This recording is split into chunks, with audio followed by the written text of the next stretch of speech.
It's going to be tough. He's talking to Aaron. 3 gut shot? 3 gut shots.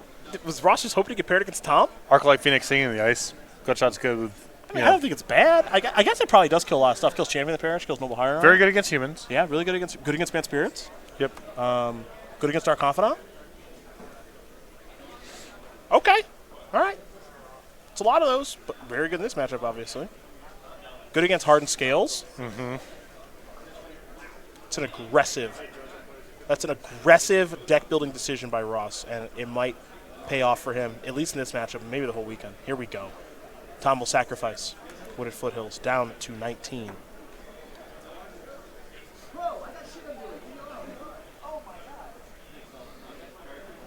Is it Glistener Elf? It is. Will it live is the question. And you mentioned Ross has a lot of burn in addition to the gut shots. He's got bolts, he's got fiery tempers. How many tempers? 2? 2 fiery temper, 1 lightning axe, 4 bolts, 3 gut shots. All right. Steam Vents untapped. Bzz. Down go Glistener Elf. Let's go to Ross. Inkmoth Nexus. Another Glistener Elf. Pass the turn. Over to Merriam.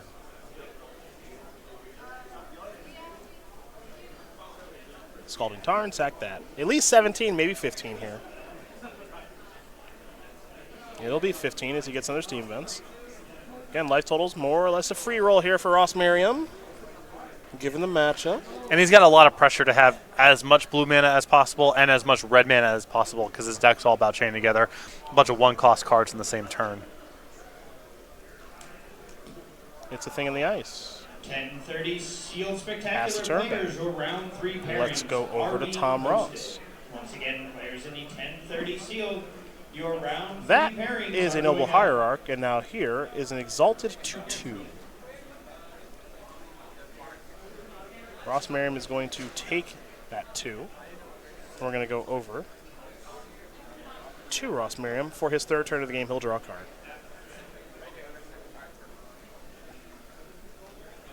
Serum Visions in hand, among other things here for Ross Merriam.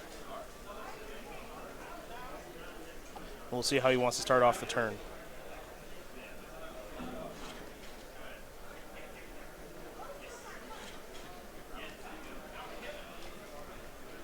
I mean, he does have to be concerned at this point that if he puts the shields down, he can die even with a blocker back because of the Nexus. It'll be a Serum Visions to start. He'll draw a card now. He'll scry 2. See where he wants to put these cards. It looks like they're going to the bottom pretty quickly. So wasn't happy with those. Looks like he does have a land to play, though. Spirebluff Canal into Faithless Looting. So he'll draw 2 and discard 2 here.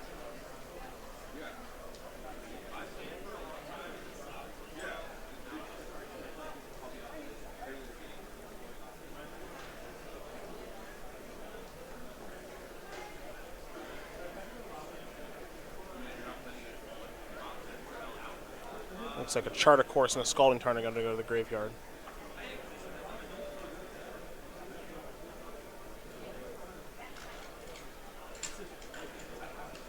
I'm curious on average how big Crackling Drake is in this deck. It's probably like always. Yeah, always like 6 power. lethal. Yeah. I think it's got to be huge. You got Thing in the Ice and Arclight Phoenix and bolts and stuff, so you got ways to close out the gap if it's not exactly lethal in the one hit. I mean, if you're playing 4 copies of a 4-drop in a deck that's trying to play a bunch of, spells, all, it's got to be really worth it. And in this deck, I'm sure it is. Tom's going to start things off with a Pendelhaven, then fire up an Inkmoth Nexus, and then activate the Pendelhaven. Boy. I think you activate the Pendelhaven on Glistener Elf? No, I think it's on the Nexus. You think it's on the Nexus? Okay. So this is 7 is my count? It's mutagenic. So does Ross have 2? He needs like Gut Shot plus a spell. Maybe looks like. All right, so Thought Scour. So he's got to find a Gut Shot now. He got to find a. Ooh, he milled one. Oh. He needs to find a free spell to transform the Thing in the Ice. He does not find one, and Tom is going to win. So the boss picks his spot very, very well, and he's going to win game number 1 here over Ross Merriam, Infect, up a game over Grixis Phoenix. 3 main deck gut shots? No problem. No problem for T. Ross. Didn't draw one of them. That's right. Easy does it. As we go to the sideboards here, we're going to start with Ross Merriam, who's got 3 Anger of the Gods, 2 Abrade, 2 Collective Brutality, 2 Dispel, 2 Surgical Extraction, and 4 1-ofs here in Ceremonious Rejection, Disdainful Stroke, Engineer Explosives, and that Ral Is It Viceroy that we saw Ross play last match. Just more removal and cheap interaction here. The Anger of the Gods, Abrade, Surgical Extractions, the Explosives as well. For Tom Ross, 2 Dissenter's Deliverance, 2 Dispel, 2 Shaper Sanctuary, 2 Nature's Claim, and then he's got 7 1-ofs in Distortion Strike, Spell Skite, Spell Pierce, Graph Trigger's Cage, Relic Progenitus, Dismember, and Carrion Call. I probably bring in the Dismember here as some protection against Thing in the Ice. I really like the Spell Pierce and the Dispels, and this seems like a great matchup for Shaper Sanctuary. Yeah, for sure. Yeah.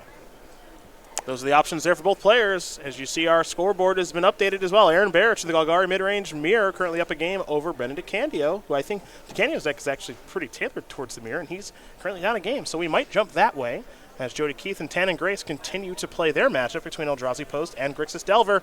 In the meantime, let's talk about giving the gift of FCG. Look at all these fun things that you can find here. If you go to go.starcitygames.com/SCG merch, we got hoodies, we got game nights, we got gift packs, we got all sorts of awesome products like Tarmo Dice, Super Hives, Archives, Binders, SCG Creature Collection sleeves, Ultimate Guard boulders.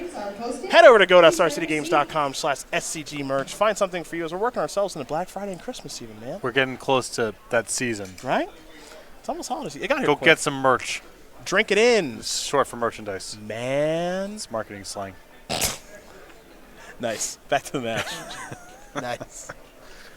The boss, T. Ross, he's back here on the SCG Tour, currently up a game in what appears to be a pretty bad matchup. We watched him earlier today. He lost a really good matchup, so maybe things are evening out for the 35-year-old with his 18 open top 8s, 6 open wins, and he's back playing Magic after a pretty short stint at Wizards of the Coast. Looked like it was a year that he was on the play design team, and if he helped design Guilds of Ravnica, kudos to you, boss man, because that's awesome. Yeah, very well received. And now Tom left Wizards of the Coast, had the itch to start battling again, and making his debut Pro Tour recently, and now back here.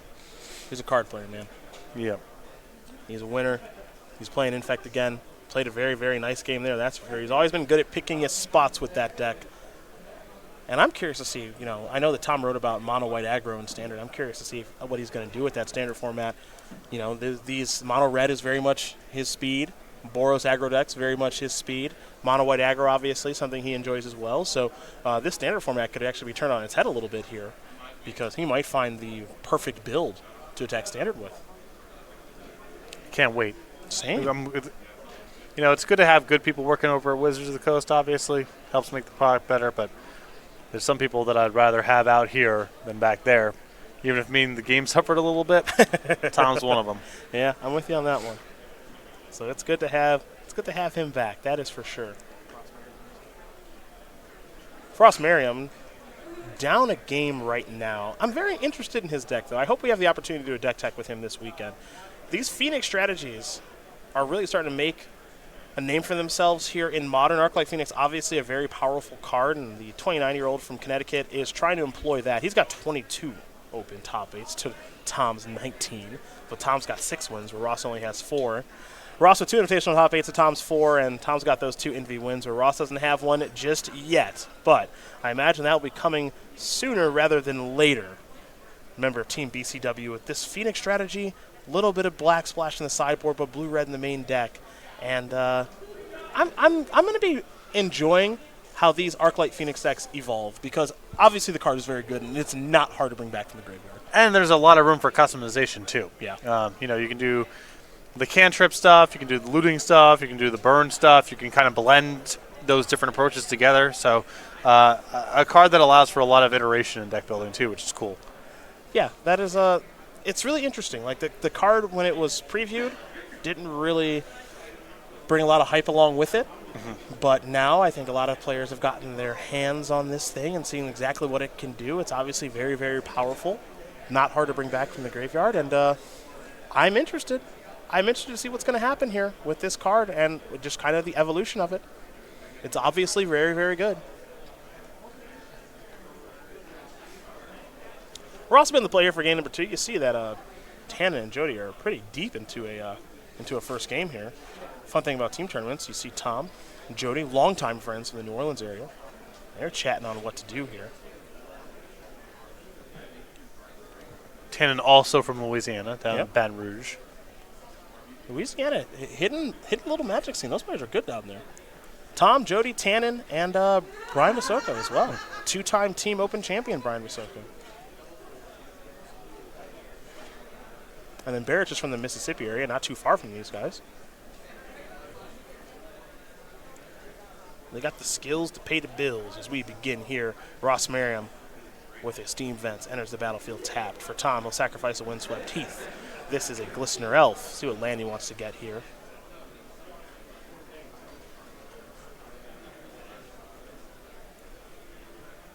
Tom will get a basic forest. Manamorphose here for Ross after playing a Spire Bluff Canal, so he'll draw a card. Get some combination of mana. And now there's a Faithless Looting with a mana floating.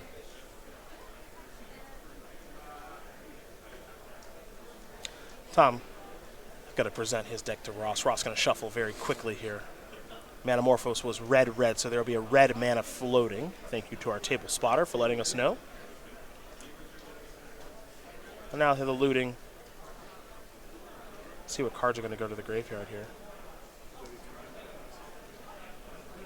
Looks like an Anger of the Gods and a Faithless Looting we place in the graveyard. Now there's a Bolt to take care of, or at least attempt to take care of, the Glistener Elf. Does he have 2? All right. Arclight Phoenix going to come back to the graveyard. Doesn't have to attack. Yeah, it's not going to. All right. Interesting exchange there. Yeah, I mean, I guess Ross doesn't really have a choice if it's just one infect threat, but it's pretty rough to spend a lot of resources preserving it if Ross is just going to recur a blocker that you have no interest in trading with. Yeah, that's seeing the Arclight Phoenix come back, and you have to imagine that Ross can bring it back again. It's not that hard for him to do. Here comes Glistener Elf. That's a groundswell to take care of that. I guess Tom is banking on, I don't think you can return this again. But that's kind of what Ross's deck is built to do. Yeah, I think he's going to be disappointed if that's the line. Flooded Strand here from Merriam. He's going to search up a basic island. I mean, Tom's had to use 3 pump spells already. Now, if his hand is pump spell heavy, it's not a problem, but makes you wonder just how many he has.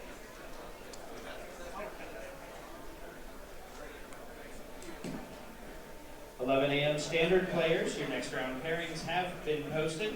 Please find your seats so that we can begin. Step 1 is a Serum Visions here from Merriam, so he'll draw a new card. Next round pairings have gone up. And now he's going to scry 2. And I think he found a Manamorphose off of the Serum Vision, and if that's the case, it should be trivial for him to recur the Phoenix. Mm-hmm. He'll split the difference on the scry, so 1 on top and 1 on bottom there for Ross. That's his first spell played this turn. He's just going to pass the turn back, so he's a little bit more reactive now, it appears.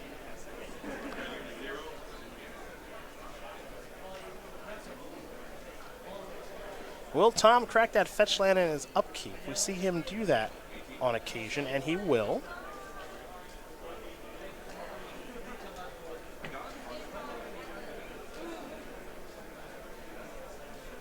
Gonna get another basic force. No islands here for the boss just yet.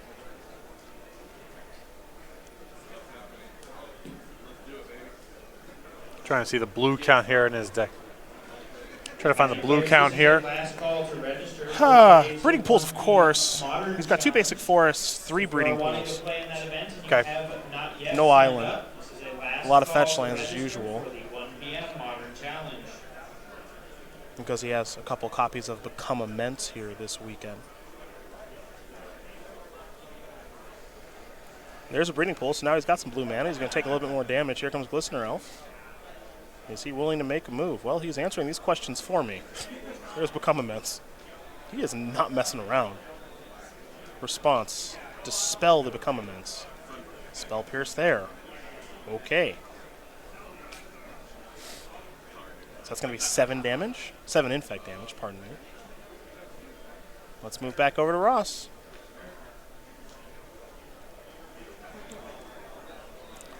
But Ross sort of suggesting here that he's on empty because there's a lot of his cards allow him to try to go for a kill in that spot. I suppose it still could be Vines. Yeah, that was the first thing I thought of. Is the last card could be Vines to protect it against another removal spell. Yeah, so I guess Ross still needs to be mindful of Vines.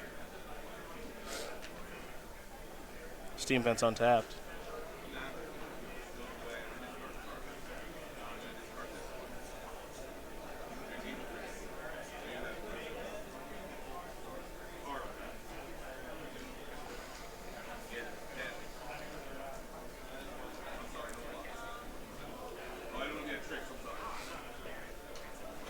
Four mana Crackling Drake. Okay, well, that's a blocker. And a big one at that. So let's go back over to Tom Ross. It's a blocker, and then it's just lethal on the way back. Yeah, more or less. Yeah. Ross's deck is very, very... Ross Merriam's deck. I don't want to confuse the Rosses here. Ross Merriam's deck is very interesting to me. It's got a lot of new cards. Yeah, because I saw a Crackling Drake in the deck list, and it just seems so slow and then it's like, oh no, it's actually lethal every time. Can't bolt it. Can't bolt it. Tough to push. Can't abrupt decay it. I feel like it dodges a lot of removal spells. Flying obviously matters. I think another thing that's big about it too is because of 4 toughness. Now, and of course, Humans does a nice job of making Mantis Rider a 4-power creature, but might be able to brick wall a Mantis Rider or something. Like, yep. It strikes me as actually a pretty good card, especially in what's going on in Ross's deck. So there's a Blossoming Defense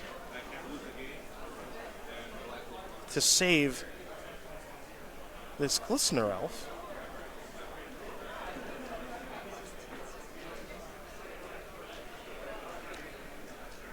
And I think he's going to bolt him. Yeah, he's just going to bolt him and kill him with the Crackling Drake. Yeah, as you mentioned, it's going to be lethal a lot. Yeah. A lot of the time. And it was lethal there. So Ross Merriam is going to win game number 2 here against Tom Ross. Crackling Drake, maybe a modern innovation that we weren't expecting.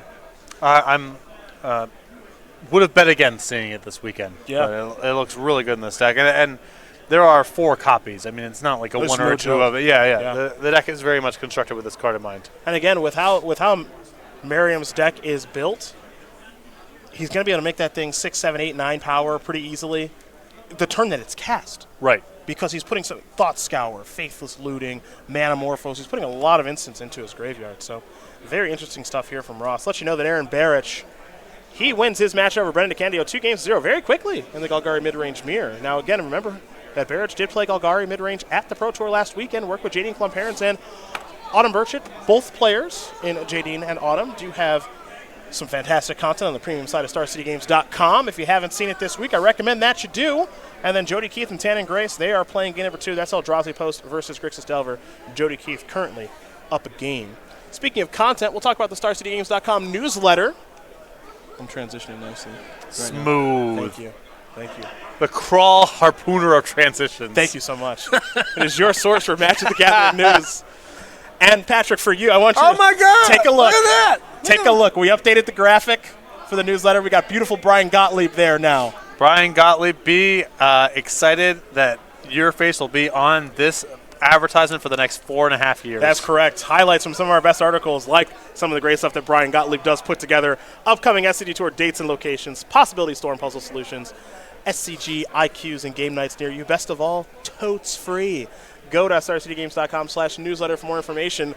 Learn more about Brian Gottlieb and why Living End is back from the dead. It's a good picture of Brian, too, so that'll be there for a long time. Beard long looks good. time. Glasses look good. Hair looks good. All looks good. Oh, there you go. There you go. We just found out there's a reason it's not a standard article. Great job for the team at home in Roanoke. Smooth. Great work. Jenna, if you're watching, great job.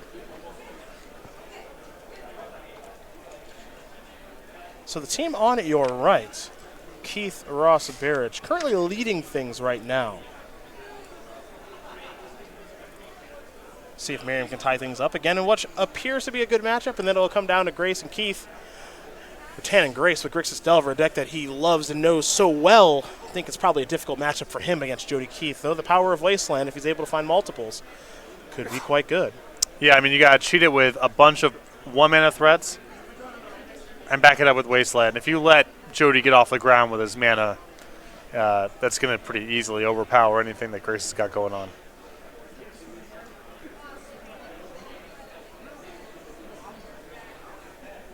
Well, these players are just about ready here for game number 3 of action. But while they're still shuffling and making you wait at home, that means I have to sell you something like subscribing to our YouTube page, perhaps. Maybe you should do that. If you do, you can see Ross there. Merriam, of course. Maybe you see Tom Ross. Tom Ross maybe versus live, maybe? I mean, why not? Whole lot going on here. Versus Series Commander versus Flashback, Best of SCG Tour, and much more over at youtube.com/StarCityGames. How many subscribers is that page up to? We are over 150,000. That's a lot of people. That's a lot of people. Big shout to you at home. Thank you. Appreciate you. Maybe a Tom Ross flashback. It would be great. Some of his best moments in the SCG Tours. He's going to start things off with a Verdant Catacombs.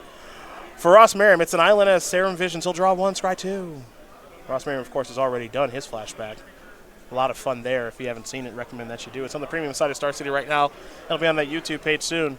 Talking about In-N-Out Burger, his classic match against you in Los Angeles. What was like 6 years ago now somehow? It's crazy. Yeah, it was a long time ago. Crazy.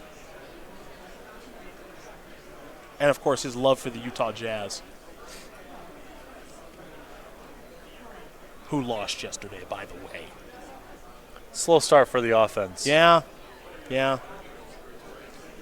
Now, Joe Ingles' greatness is not in question, but they're off to a slow start. Here's a Blighted Agent. You can tell you're a popular basketball player when you turn the ball over 20% of your pick and rolls and the fans still love you. That's true. That shows that you are over. That's a lot of turnovers. For your first round, again, 1 p.m. Modern Challenge. You can find the We love Jingle and Joe. at our Gathering Point flag. Now, keep in mind that other land that Tom Ross played was an Inkmoth Nexus. So there are 2 infect threats on the battlefield that Ross Merriam has to be concerned with right now. I think important for Ross is he have a red source here, which he does. Spirebuff Canal. Thing in the Ice is here. Well, now keep in mind, Ross Merriam is playing 3 copies of Gutshot. 1 in the hand, too. So he can Gutshot is among the best cards you can have against Infect because it allows you to tap out and go about your business. One of the ways that you get into trouble against Infect is if you have removal that you're leaving up, you're just playing really inefficient Magic because you got to sit back with leaving your mana or 2 mana up. Gutshot lets you tap out every single turn doing whatever you want to do and still having some cover. Tom's got that darn Pendelhaven again, so he's going to Pendelhaven the Blighted Agent to make it dodge Gutshot and then play a Groundswell and come across with an unblockable creature. So now Ross Merriam's up to 6. In fact, Ross is just sitting there with a Gutshot that he can't use yet. Pendelhaven, one of the better cards that Infect has against Gutshot because you can just open up the action. You're not committing any additional spells. Merriam's going to sacrifice a Polluted Delta. He's going to fall down to 19 at least, but probably 17 because the Steam Vents is quite free. Last SCG sale, some Legends Pendelhavens were on sale. You better believe I got those. Gobbled them up. Yeah. Put them in the box. You just buried with the rest of the Legends trash I own.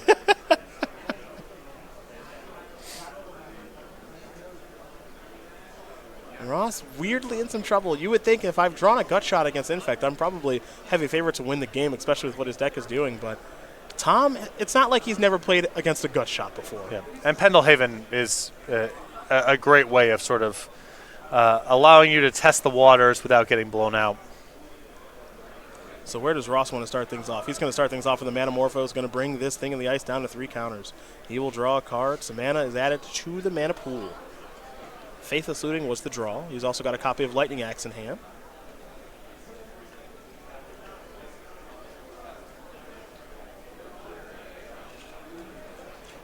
He'll kick it off with the Faithless Looting. Mana Floating. Thing in the Ice down to 2 counters. Merriam will draw a couple of cards. He'll have to discard 2, of course. Looks like he does have an Arclight Phoenix in hand.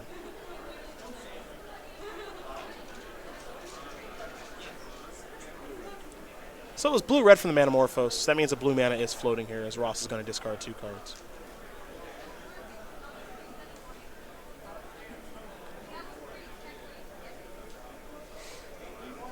Arclight Phoenix. And an island will go to the graveyard. Faithless Looting is done resolving. So again, blue mana floating. Merriam will be Lightning Axing targeting. Blighted Agent. Thing the ice down to 1 counter, which is a great place for it to be right now in the face of that Inkmoth Nexus. Yeah, particularly with Gutshot in hand, that Merriam has the ability to access that for 0 mana.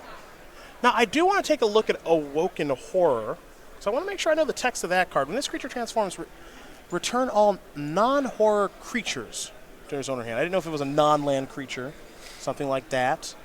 Another Inkmoth Nexus, pass the turn back. I also like the conservative play there from Ross of bringing back the Arc-like Phoenix but not attack. Yeah, there's no reason. I mean, Ross just goes.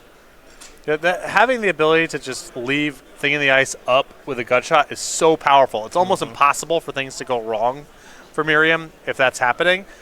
That just don't get yourself in a position where Ross goes, all right, untap, activate my Nexus, Pendlehaven it, and now suddenly you have to act then and lose your Thing in the Ice. Because if he can tap out this turn for a Crackling Drake, 1, that's great. It sets him up for lethal next turn potentially. And 2, it means he doesn't have to cast a spell, allowing him to not have to pull the trigger on Thing in the Ice. Well, here's Crackling Drake. That's going to draw Merriam a card. That's another flying block. You take a look at the graveyard here. There's 1, 2, 3. There's 5 spells in here. That's a 5/4 with a whole lot more coming, most likely.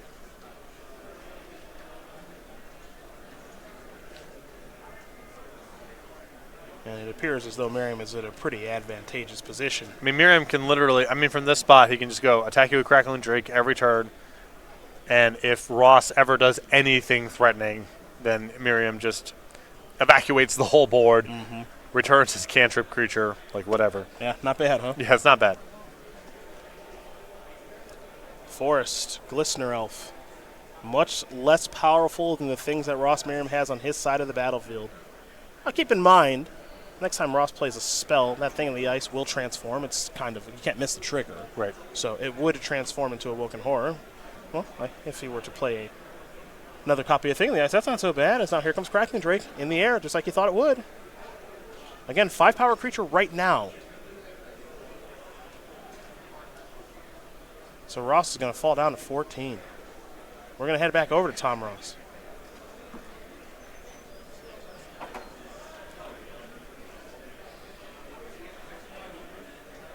What is the plan here?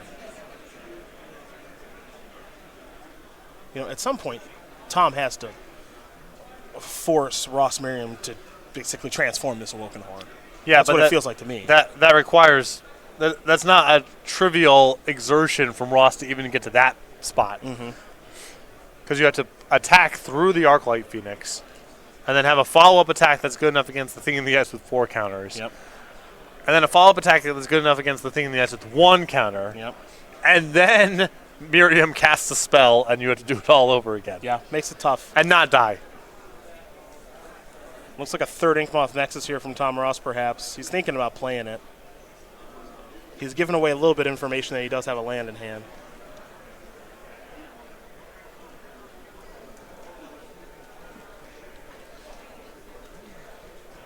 But he's not too sure how to navigate through it. Yep. And it makes a lot of sense. Merriam's done a great job building up a nice battlefield. There's that third Inkmoth. Pass the turn back. No real good attack. I think he's hoping that Ross slips up a little bit here.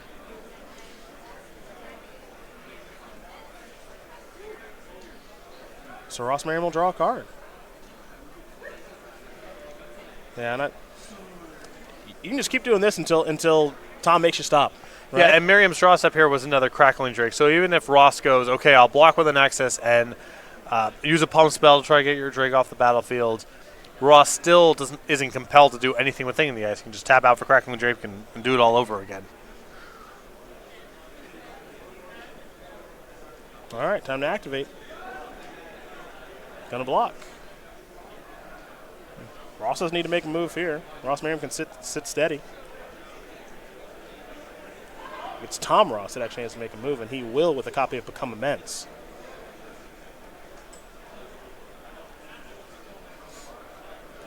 And I think if I'm Merriam, I just let this go.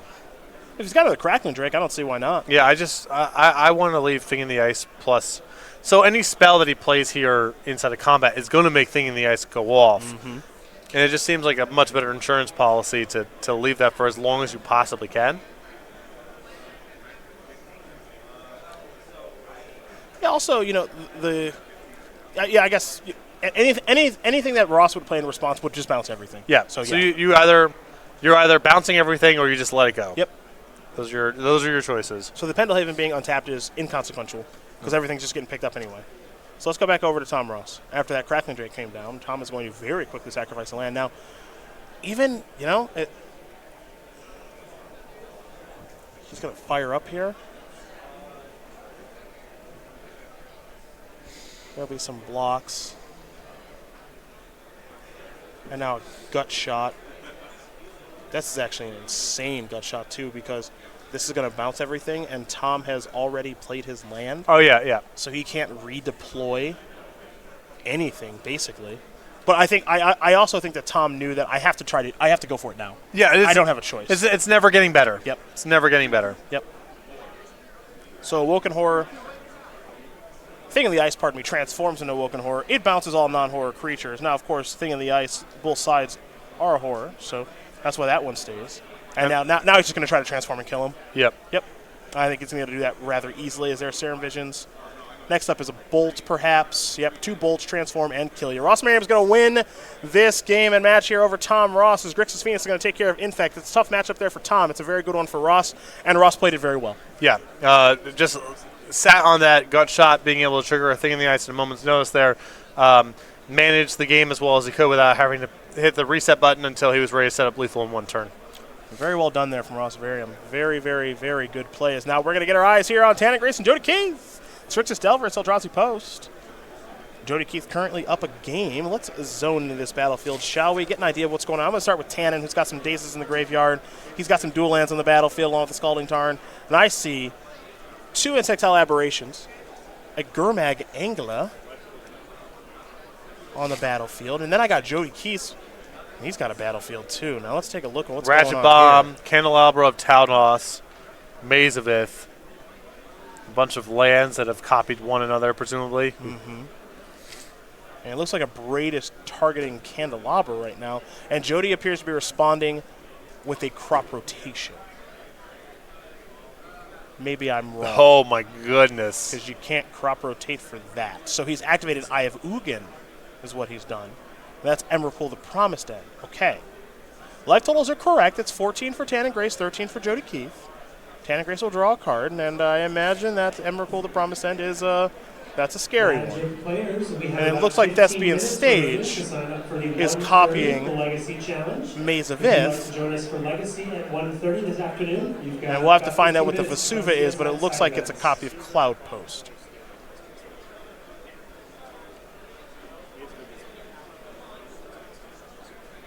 So there we go.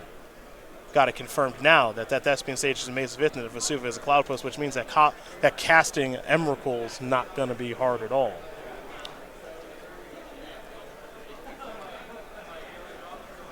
Okay, then. Well, what's Tannen got now? Delver's Secret's not exactly what the doctor ordered to go along with Snapcaster Mage and Gurmag Angler. Especially, when that gigantic Emrakul will be coming here in just a moment. Tom stopped by after round number 1, and he said both of his teammates' decks are insane. Yeah, he said if I win half my matches, we're going to be fine. Yeah, and he's not prone to hyperbole. No. I will say that. Now, you imagine Barich has obviously got a good list from who he worked with at the last Pro Tour, but also Aaron, very, very skilled player. He's our defending invitational champion. And just one, I thought it would be a pretty difficult Golgari mid-range mirror match against a very good Golgari mid-range player in Brennan DeCandio. And Jody's been messing around with lands for a while and some random brews and legacy.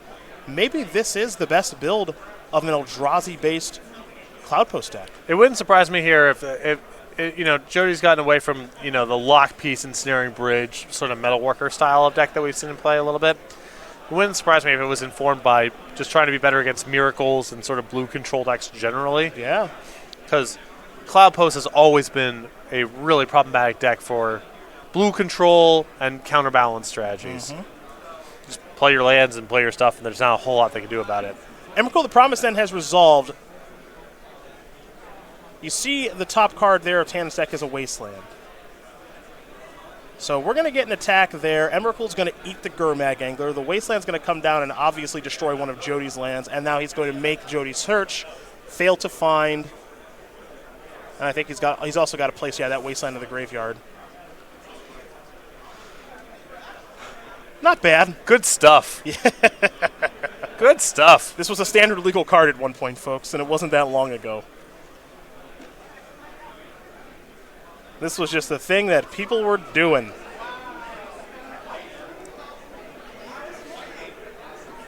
Getting a good look to see if there's any answers to Emrakul in the deck. I'd be surprised if there were.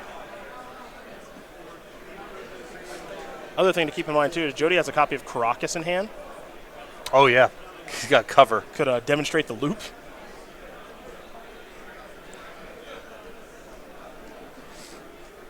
He's also got enough mana to just search for something else with Ivugan. So, yeah, Tannen knows he's beat. He can't get past this Emrakul, especially the Karakas, and that is going to do it. The team of Jody Keith, Tom Ross, and Aaron Barich are going to take care of the team of Tannen Grace, Ross Merriam, and Brennan DeCandio. So the Bayou boys. 3-0. 3-0, baby. Great start. As Tom said, only got to win about half of them. We're going to be just fine. Well,